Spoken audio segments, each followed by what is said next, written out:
I imagine I had a pretty similar mango-related upbringing to most people in the US. I thought that they were good. I thought that the mangoes I was eating were basically what mangoes were. This is Miles Karp. He's a food journalist, and a few years ago, he had a big mango breakthrough. And he realized American mangoes suck. The generic American supermarket mango is, quite frankly, a pitiful thing. It's almost crunchy. Like a mango should not be crunchy. It's pretty bland, it's pretty fibrous, it's not soft, and it's just generally not good. This does not sound delicious at all, but I've heard about mangoes that can make your heart sing all about mangoes. Mango maniacs rave about mangoes. So where are they hiding all these magical, aromatic, juicy, almost custardy mangoes of legend? And why can't I buy them at the store? In case you've stumbled upon this by accident, I'm Cynthia Graber, and you're listening to Gastropod, the podcast that looks at food through the lens of science and history. And I'm Nicola Twilley, and this episode, Cynthia and I are going on a mango quest. It involves a dentist in New Jersey, a Colombian horticulturalist in Florida, and mango orgies in India. So, buckle up. But first, we want to tell you about a couple of today's sponsors. Bob's Red Mill sells the very best nutritional grains and has an extensive library of recipes on their site at bobsredmill.com. You're bound to find something to inspire you at bobsredmill.com, like strawberry shortcake, coconut hazelnut shrimp with grilled peach salsa, blueberry almond donuts, and more. Check out their recipes at bobsredmill.com. That's bobsredmill.com. Sweet Tango apples are back in season. If you haven't tried a Sweet Tango yet, you're in for a treat. Each loud, crunchy bite releases a fresh burst of juice and a sweet, tangy flavor touched with citrus, honey, and spice. Taste for yourself and see why this best-selling apple has fans that eagerly await its return every fall. Find a grocer near you at sweettango.com/gastropod. One more thing. If you're in the Bay Area the week of September 17th, well, guess what? I am too. And I'm giving 2 public talks, one about my refrigeration research for the book I'm writing. That's on Tuesday, September 18th in the evening at the Interval in Fort Mason. They have excellent cocktails, but you will have to buy a ticket. And then I'm doing another talk, a free lunchtime talk, the next day at the Berkeley Journalism School, which is where Cynthia and I met on a fellowship back before we even knew we were going to start a podcast empire together. I'd love to see you at either. Come say hi. We also wanted to give a shout out to listener Anna Giampetro. She lives in Portland, Oregon, and she wrote us recently to tell us she entered a macaron flavor contest run by a local bakery. She suggested a fluffernutter macaron inspired by our Gastropod episode about marshmallow fluff, and she won. If any of you happen to pass by Pick's Patisserie, let us know how it tastes. And finally, we have a Gastropod live show on Saturday, October 13th in Madison, Wisconsin. If you live nearby or if you have friends in the area you think would be interested, you can find information at gastropod.com. Click on live events. We'd love to see you Saturday, October 13th in Madison. Miles Karp thought American mangoes were, well, mangoes. He thought that's what mangoes were supposed to taste like. And then he went to study in London for a year. I went to Harrods in London, the department store, like really luxury, expensive department store. They have a little fruit stand there, and they had an Alfonso mango, which I had heard of. I had never tried before. And I bought it. I'm sure it was really expensive. And it was just the most amazing thing I had ever eaten. That was like the most exciting day of my life. I'm not sure just what this says about Miles's life to that point, but so what exactly was this Alfonso mango like? This one had no fiber, so it was just a uniform creamy texture.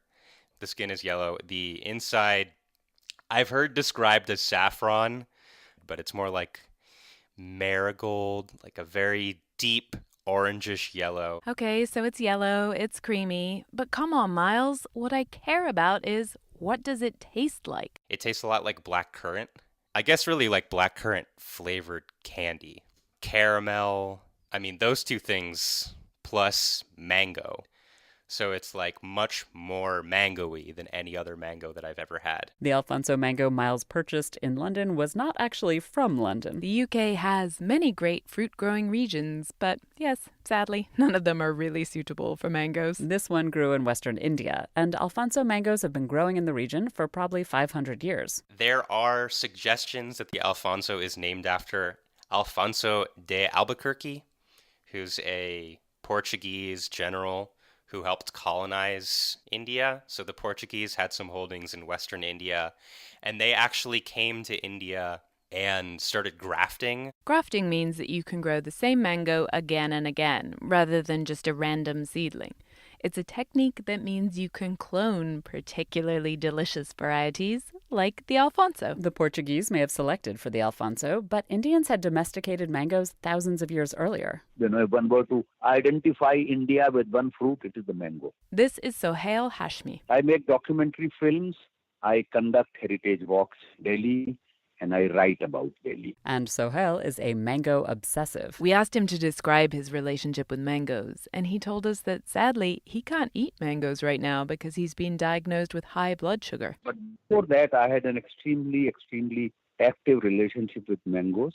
My idea was to demolish as many of them as I could at one sitting. This enthusiastic relationship is something Sohail has in common with many of his fellow Indians. In fact, the national passion for mangoes goes deep in Indian history and culture.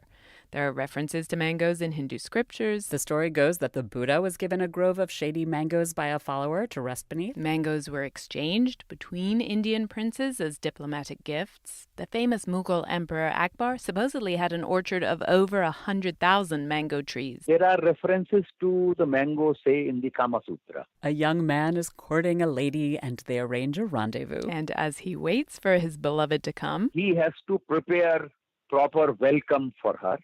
Among the things that he was expected to keep ready for the lady were ripe, sweet mangoes. Sounds tempting. But Cynthia, to be completely honest, I wouldn't take my knickers off for an American supermarket mango. But apparently Indian mangoes are in another class entirely. And you can find mangoes throughout Indian culture. There is so much in our classical music. The shape of the mango has been used in embroidery and in weave and in carving, and the paisley that you see in embroidery all over Europe is the shape of the mango. Scholars actually debate whether the paisley shape originates from a mango or from other fruits and leaves. But who cares? Sohail, like many of his fellow Indians, is convinced that everything good in life is to do with mangoes. Mango is so deeply ingrained into Indian culture of food and of music and of poetry and in embroidery, in carving, that it is the fruit of India. So it's woven throughout culture, and it's also woven right into the fabric of people's lives. Mangoes are what made my childhood summers sing despite the heat. So I grew up in India. I was born in India and I grew up there.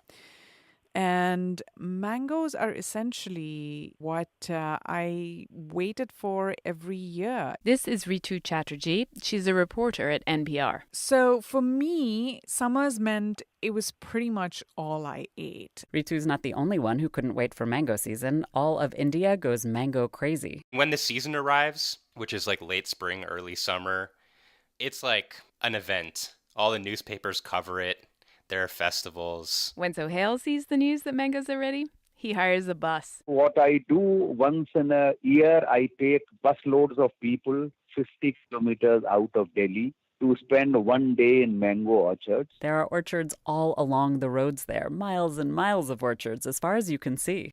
So that is where we actually have a mango orgy. Before the trip, Sohail and his friends make special, extra spicy curries that go with the mangoes.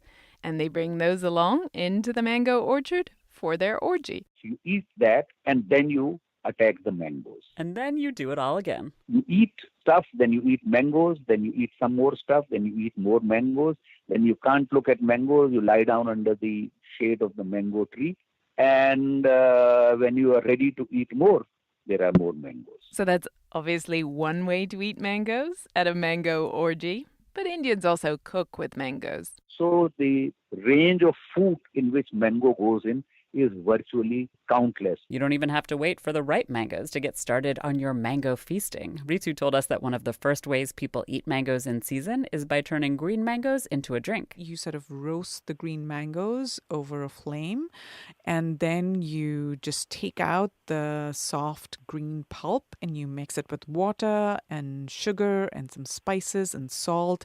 Then you stick it in the refrigerator and it becomes this wonderfully tangy, salty, sweet, spicy, cooling drink. Or you can cook green mangoes for dinner. Ritu described a mango dal that she said is particular to her home state of West Bengal. You take lentils, what we call masoor dal, or it's the orange lentils, and you take chunks of green mango and you cook the lentils with the mangoes. Just in case you're not already drooling, there's more.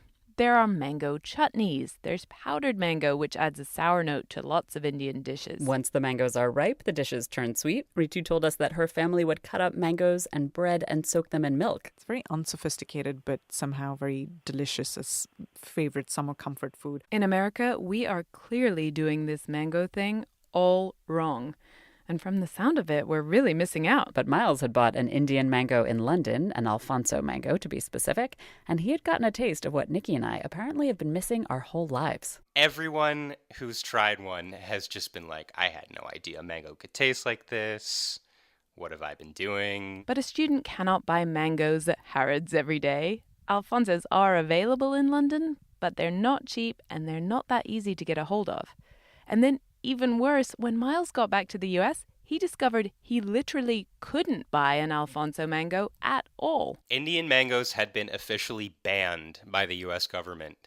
So officially it was because of phytosanitary concerns. They were concerned about pests hitching rides on Indian mangoes and coming to do damage to American crops. Miles was pretty upset about this ban.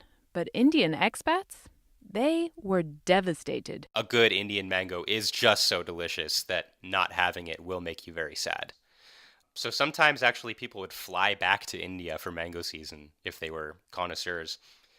Other times people would smuggle Indian mangoes, but for the most part, Indian Americans in the US just missed good mangoes. That was the situation. Until a dentist who was born in Gujarat, a dentist named Bhaskar Savani, based in Pennsylvania, sort of took this on as his pet project. Bhaskar got involved in this because of his dad. His dad had joined the ranks of the mango smugglers who was bringing some home from India for Bhaskar, and he got stopped by customs officers at JFK. And the customs officers were not feeling Bhaskar's need for mangoes. They told Bhaskar's dad to throw the mangoes out. He wasn't allowed to bring them into the country. And instead of throwing them away, he sat there eating the mangoes, like eating as many mangoes as he possibly could so that they didn't go to waste.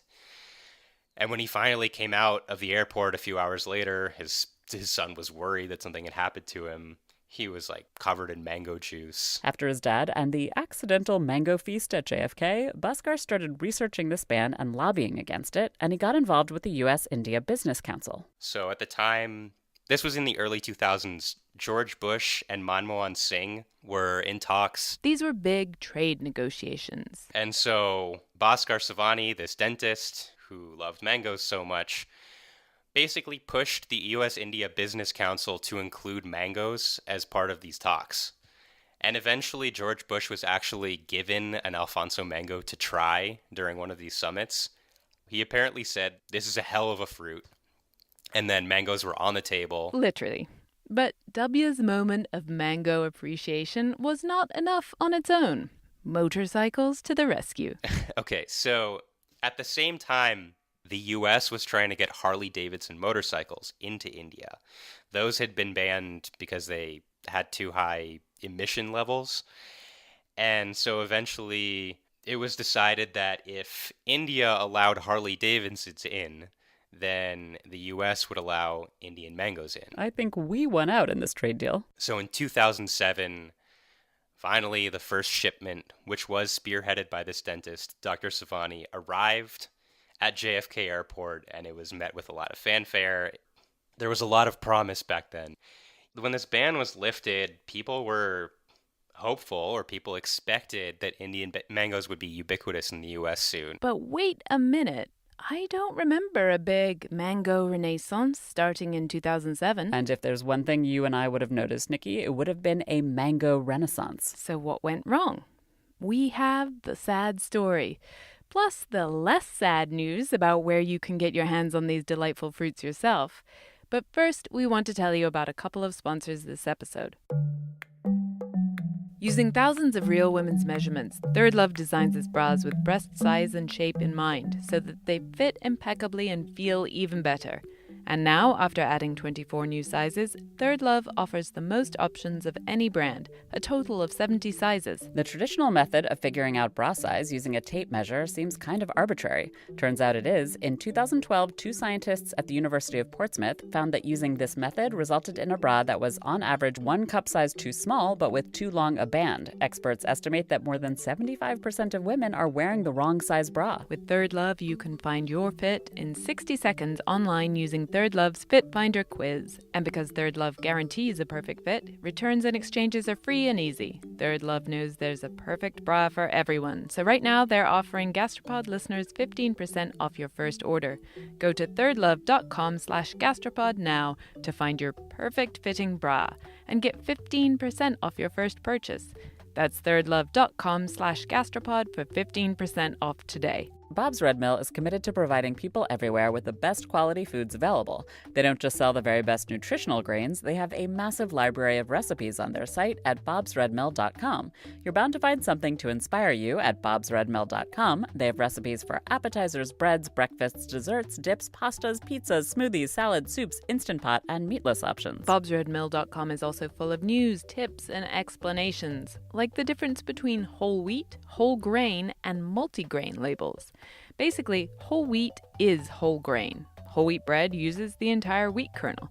But although multigrain sounds good, it might not include any whole grains at all. Want to boost the whole grains in your diet? bobsredmill.com has recipes for whole wheat carrot cupcakes, whole grain medley jambalaya, even whole wheat onion rings. Not to mention their buckwheat souffle pancakes with miso maple syrup. Check out bobsredmill.com to explore thousands of new recipes and find your new favorite dish. That's bobsredmill.com. So that mango renaissance everyone was hoping for? It just didn't happen, and it didn't happen for a number of reasons. The first problem, Mumbai is really far away from New York City. Like 9,000 miles, which is 22 days on a container ship. And the mango is not really the hardiest fruit. It's pretty perishable as far as fruits go. So it has to be flown. It cannot be shipped. And flying a fruit is really expensive. Right now, there's not enough demand to create economy of scale. And then there's the issue of getting rid of pests. Mangoes imported into the U.S. have to be irradiated in India. It's part of a particular USDA protocol. There are only 2 facilities in all of India where that can happen. A USDA inspector has to be there. They can only work 6 to 8 hours every day. Dr. Savani was telling me that until recently he was responsible for putting the USDA inspector up in a hotel and paying for their transportation. And so all these obstacles and bottlenecks, they all add up to one thing. Very, very expensive mangoes. There's an Amazon listing selling Alfonso mangoes for $160 for a box of 6 mangoes. That's more than $26 for each mango, each one. So you can get lucky and find them at an Indian grocery store. You can order them through one of these importers online. Like Bhaskar, there are other ones too. Mangoz, MANGOZZ.com. Getting lucky in this instance might mean getting a box for $70. That translates to the bargain basement price of nearly $12 a mango. And so people don't really embrace fruit at these prices. Basically, all that changed is that now the mango situation in the US is like the mango situation where I grew up in England. You can get Alfonsos, yes, but they're air freighted in limited quantities, so they're pretty expensive and hard to find. They're definitely a special treat that you have to seek out rather than an everyday fruit you could pick up at the store. I'd never had one. But they do sound worth seeking out. I'm tempted to stalk my local Indian grocery store during mango season to see if they get any in. I like Alfonso's all right, but I just don't think they're the best. Wait, what? What do you mean Alfonso is not the best? Honestly speaking, and then this I'm prepared to say anywhere, Alfonso is more a marketing success than anything else. It is a good mango, but if I was to choose from mangoes, which I considered good, Alfonso will not be on it. Yep, it's true. Alfonso gets all the hype, but it turns out when you actually ask an Indian person what their favorite mango is, you rarely hear the same thing twice.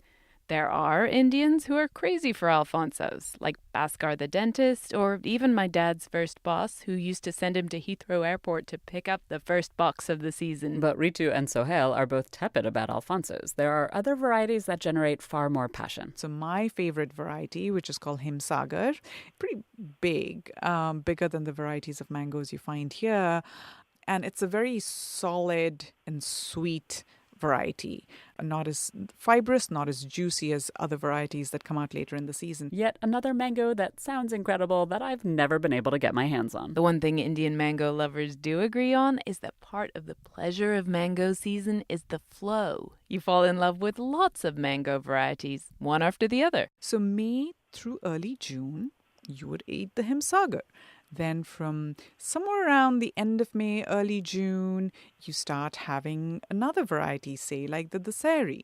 And then you move on to later in June and July, you have other varieties come in. So, you only have a few weeks to have each variety of mango. And it's not that Ritu and Sohail are just waiting for the next one to show up so they can keep eating the same mango flavors. Actually, all the mangoes are really different, which is part of the fun. There are mangoes that are very sweet. There are mangoes that are sweet with a touch of sourness. There are mangoes where they are very fleshy. And there are mangoes that do not have that much flesh. But sucking the bone gives you a lot of syrup. So it's difficult to say that this mango or that mango.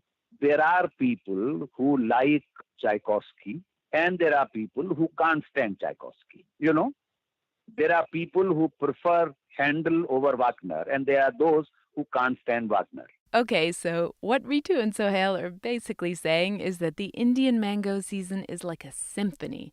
And by contrast, the American mango scene, more like a tin whistle. So now I understand what had always kind of confused me. I had heard Indian mangoes were dreamy, but I had no idea why I couldn't find them easily in America. Now I know. But what I still don't understand is where are we getting our mangoes from, and why don't they taste good? This is like an Aesop's fable, the tale of how our mangoes lost their flavor. It all goes back to our good friend David Fairchild. If you haven't already listened to our episode all about him, you should. You might remember from that episode that in the late 1800s, he paid Indian children to suck the flesh off mangoes so he could send the seeds back to the U.S.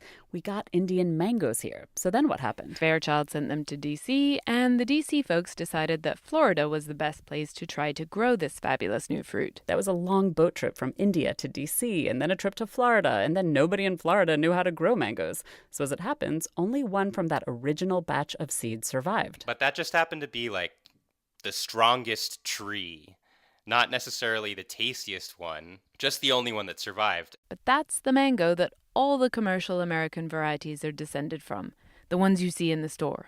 It's a genetic bottleneck. And there's another thing that's different about American mangoes, which leads me to my second Aesop's fable, how the mango became red. In India, mangoes are yellow and orange and green. But in my local supermarket, the mangoes are mostly red. Why? The story is that a couple named John and Florence Hayden moved to Miami more than a century ago, and they planted a whole bunch of mangoes. All the trees were descended from that one hardy survivor from Fairchild's day. John died, but Florence, she discovered a beautiful, blushing red mango among their trees. She called this new mutation the Hayden. And this Hayden variety of mango took Florida by storm, which created yet another genetic bottleneck. In fact, the most common mango in American stores today, the Tommy Atkins, is a direct descendant of the original Hayden. The guy who bred it, Tommy Atkins, entered it into some sort of competition in Florida, and they rejected it, saying that it didn't taste good enough. So it's red and it has long shelf life and it ships well. And so that's why in New York City, most people hate mangoes because they spent $4 and it was like cardboard and they said, never again. David Kuhn is a mango geneticist at the USDA Agricultural Research Service near Miami. And as David pointed out, Tommy Atkins ships well. This matters because we don't get our mangoes from Florida. I mean, India is, they have 95% of the world's production of mango, but they hardly export it all because they eat them all. They're grown on a really small scale in the U.S. For the most part, they come from Latin America. 3/4 of the mangoes in U.S. stores come from Mexico. The rest come from Peru and Brazil. So we're getting our mangoes from Latin America, which is not the mango's native home. The varieties are not the greatest to begin with. But there's another major reason that our mangoes taste like cardboard. Because of a particular seed weevil, they have to be dipped in hot water for what seems to be an incredibly long period of time. I think it's 65 degrees centigrade for at least 30 minutes. Yeah, so they're kind of boiled by the time they come out. Boiling a mango is really not a great idea in terms of flavor retention. I can't imagine any fruit doing particularly well after sitting in hot water for 30 minutes. 30 minutes of that should turn it into mush. What kind of fruit can survive that? There are some mangoes where the hot water treatment doesn't really bother them that much. I mean, nothing bothers Tommy Atkins. Probably because it started out tasting like cardboard. I do want to mention that you can find some halfway decent mangoes if you look for small yellow ones called champagne mangoes or ataulfo mangoes. Some don't have to be given the hot water treatment, and they're pretty tasty too. And in stores near me, they're imported from Mexico and Haiti. I wouldn't place an Ataulfo mango in the same universe of quality as an Alfonso, but it's way better than a Tommy Atkins. And they are grabbing market share. Yay, we can get a slightly better than crap mango in the shops. I would actually agree with Miles that it's way better. But that said, I'm not writing poetry about it. Exactly. It's not these sexy Indian mangoes that inspire passionate love in all who are lucky enough to experience them. Those are the ones I want. Is there really no way to get hold of those? Well, Nikki, there just might be one way that doesn't involve us flying halfway across the globe. Are you ready to eat some mangoes? Because you are so lucky today, even though that is so late for mango season. I was able to get some mangoes for you this morning, so I was so excited about it. Norris Ledesma is the mango lady, and she is the key to our mango quest. But first, we have one more sponsor to tell you about. Left Field Farms is a refreshing new dairy brand founded on a left field thought: just let the cow do its thing. Cows on most U.S. dairy farms eat GMO feed, but not at Left Field Farms. Left Field Farm cows eat non-GMO feed, in case that's a concern for you. Left Field Farms also partners with family farms for high-quality milk, so we can trace our milk back to each farm. But before cows can do cow things like make delicious milk, they need to be comfortable. That's why Left Field Farms goes the extra mile to care for their cows. They provide shade, plenty of water, and an environment where they're free to just be cows. And cows are pretty charming. In her book, The Secret Life of Cows, farmer Rosamund Young says that her herd can recognize colors and seek out medicinal plants. One likes to play hide and seek with her, and another is crazy for apples. Wonderful things come out of Left Field. Next time you're in the dairy aisle, take a fresh look and choose Left Field Farms. A few weeks ago, we flew to Miami to do a live show at the Frost Museum of Science, which was awesome. But the morning of the show, we drove a few miles south of town to visit the Fairchild Tropical Botanic Garden. Once again, this is the legacy of our friend David Fairchild. It's a botanical garden that started from his collection. Today, the gardens have more than 6,000 different plant species, and Norris Ledesma is in charge of the tropical fruit trees, particularly their mango collection. I'm a simple girl from Colombia, from a village. I grew up with my grandmother. Norris didn't start out knowing she was going to be a tropical fruit expert. All she knew was she didn't want to work in an office and have to wear high heels every day. And when I decided to study, I knew that I didn't want high shoes. I want to be comfortable. I like rubber boots. Norris is trained as a horticulturalist, and she gets to wear rubber boots and even a cowboy hat every day. And when she came to work at Fairchild, she inherited the mango collection, but it also might have been fate. Mangoes is in my blood. It's probably my second food after the bananas. Cynthia and I are on a quest for a better tasting mango. But it turns out there's actually another big mystery in the mango world, one that Norris and David have been trying to figure out. No one knows exactly where the mango comes from. Obviously, if you ask an Indian, they will say the mango comes from India. But David's a scientist, so he felt the need to fact-check that. David spent the past 2 years devoted to creating a huge map of the mango genome, and based on his research, he has a different theory. It's just my opinion, but I would say that Southeast Asia and other regions in there are probably the main source. Norris actually agrees. Her bet is that the mango's original home is Borneo. I imagine that they jumped first, probably to the Philippines, and they went to the south of India, and also to Laos and Vietnam and Thailand. So they start disseminating of these seeds, and people start selecting mangoes that they like. Norris has been traveling all over the world. She's a fruit hunter, just like David Fairchild was. And she's collected hundreds of varieties for the Fairchild garden with hundreds of varieties of flavors. There's a whole world, or at least a whole region of the world, full of mango flavors. We were already reeling when we heard Ritu and Sohail describe the varieties of mango in India, but Norris had set out a table full of mangoes for us, 30 or more from all over Southeast Asia. Cynthia, smell them. Oh, this is what our friends have been talking about, huh? Mm-hmm.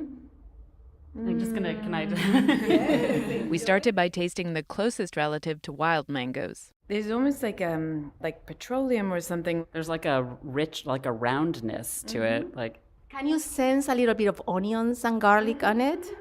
yeah, totally. Over the next hour, we had our own mango orgy. We ate mangoes from Thailand and Vietnam and Cambodia and Myanmar and India and Sri Lanka. Norris tried to teach us correct mango tasting protocol. So you have to peel it a little bit and then smell it first, and then you can eat it. We started off listening to her and trying it out. The peel has a particular smell. The parts near the stem taste a little different than the rest. But really, soon Nikki and I were just shoving pieces of mango in our mouths. Yep, So juicy, it's dripping, and we're covered, and your microphone is going to be so sticky. Yes. It is.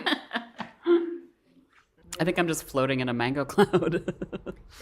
I'm biting down really, like I'm sucking the last little bits off the skin now, and it tastes like lime, but not lime like, ooh, but lime like, Not all the mangoes tasted like fruity heaven.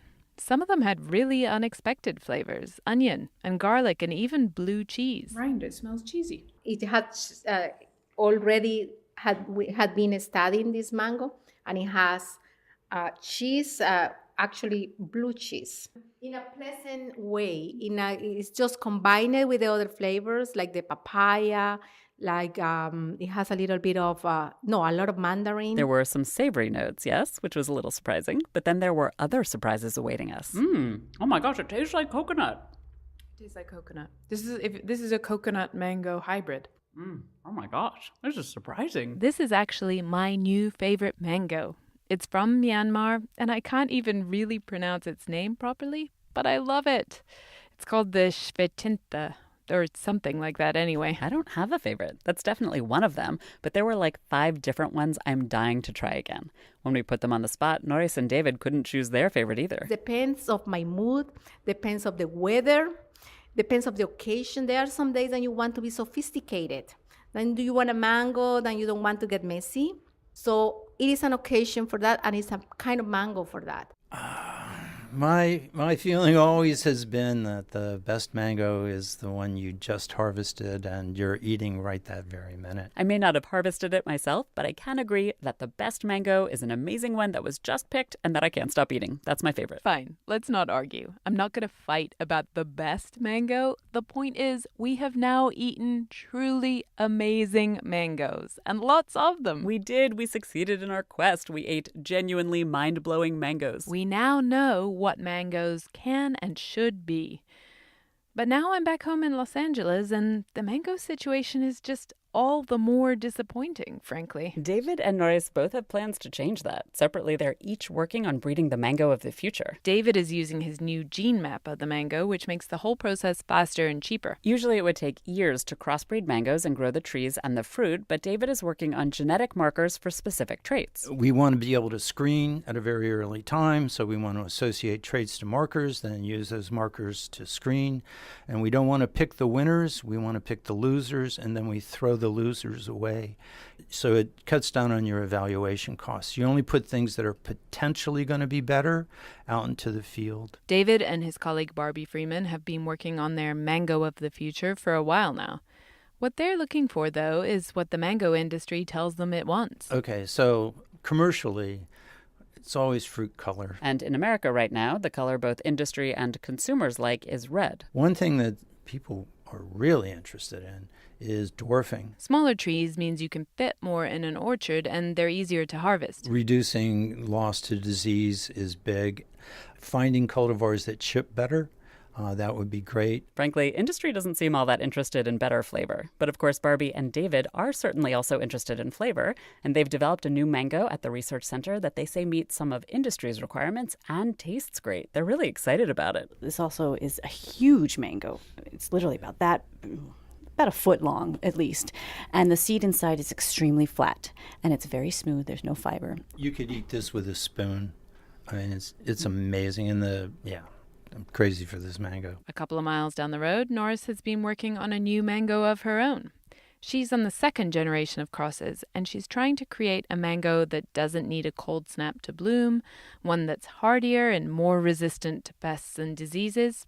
Basically, a mango that can stand up to climate change. But then she's also trying to breed for something we didn't expect. She wants to create a dark purple mango. I always thought that it doesn't matter the color of the skin, they're all good. But the reality is that our farmers are losing a lot of money with the yellow skin mangoes because the market is looking for perfection. And the yellow skin mangoes can show better any scars and imperfections that they have. And the losses for the farmers is about 40% in yellow mangoes compared with the red mango's skin.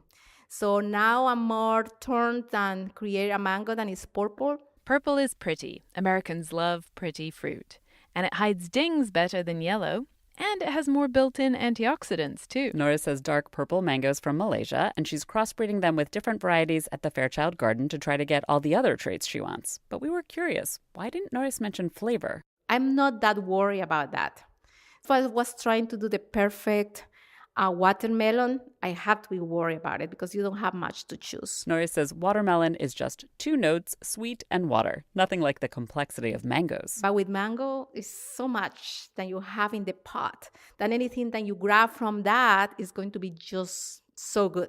All right, so this is progress. We have 2 very promising sounding candidates to replace the Tommy Atkins at my local supermarket. But I'm not a patient person. And plant breeding is a very slow process, even with David's genetic map. I'm afraid these new varieties are probably a decade away. No, I'm a lucky girl. I know that I'm going to have one decent mango in the next 2 years. Even if Norris is that lucky, it doesn't mean you'll be able to buy one at the store in 2 years, unfortunately. There's a whole supply chain, convincing farmers to grow them, making sure they fit the packaging, everything. But Norris certainly is optimistic, and it's contagious. I believe in her. Norris also pointed out that we've had bad mangoes for so long that, frankly, any new and improved mango will need better marketing. I'm amazed about the job that the avocado marketing had been doing. The Avocado Association had been doing an extraordinary job. As you might remember from our recent avocado episode, the avocado board did a whole sexy fruit job on the avocado, and it worked. And I said to myself, if they had been able to accomplish all this with a fruit that is not that appealing, is green and kind of boring, I'm sorry, and also you have to put a lot of things in order to eat it. You know, you have to put salt, garlic, olive oil, and mangoes, you don't need any of that. Dude, I'm sold already. But here's the thing. Cynthia and I are aware that we have just done something really unfair to you, dear listeners. We've told you that your mangoes suck, we've painted a picture of mango paradise, and now what? We can't leave you like this. That's just mean. We asked Norris what you should do. Yeah, I think they should visit South Florida during mango season, which is in July. We don't have just hurricanes. We have wonderful weather, wonderful beaches to visit. They can come to the Everglades National Park and eat mangoes with us. In fact, Norris holds a fabulous mango festival every year in July where you can taste many of the 600 varieties she grows at the Fairchild Garden. We just missed it, but it sounds amazing. Definitely worth it. We also asked Sohail what his advice was for Americans on a quest for better tasting mangoes. You have to come to India. I only hope all the Americans don't come together. Let them come in small numbers. We love to share, but we may not love to share all of them together, because then there'll be nothing left for us. Okay, so start looking for cheap flights. And in the meantime, back at home, buy yourself one of those little yellow Atolfo mangoes. It might look less shiny and perfect than a Tommy Atkins, but it will taste a lot better. Thanks this episode to Norris Ledesma at the Fairchild Tropical Garden and to David Kuhn and Barbie Freeman at the USDA's Research Center. Thanks also to Sohail Hashmi and Ritu Chatterjee and Miles Karp. We have links to all the people you've heard this episode at gastropod.com, and we also have some photos of our Miami mango orgy. Unfortunately, we didn't have the technology to capture the smell and taste for you, so maybe a July trip to Miami is in order. Or Delhi in June. And finally, one last word from one of our sponsors this episode. Third Love is passionate about the perfect fit, and they believe it's time for your bra to fit you, not the other way around. Their collections are designed by women, for women, so you will love the way you feel under each and every look. And now they offer over 70 sizes and more than a dozen styles, so you'll find the perfect bra for every moment and every outfit. Get 15% off your first purchase by going to thirdlove.com/gastropod today. As always, we'll be back in 2 weeks with a brand new question. For those of us who are not vegetarian, why do we eat the animals we eat? In terms of the chicken, for instance, because we eat chickens now, that's all they're for, right, is for food, for meat and for eggs. The assumption is that that's always what they've been used for. And all of the evidence that we've got at the moment suggests that's not the case at all. Chickens were not domesticated for food.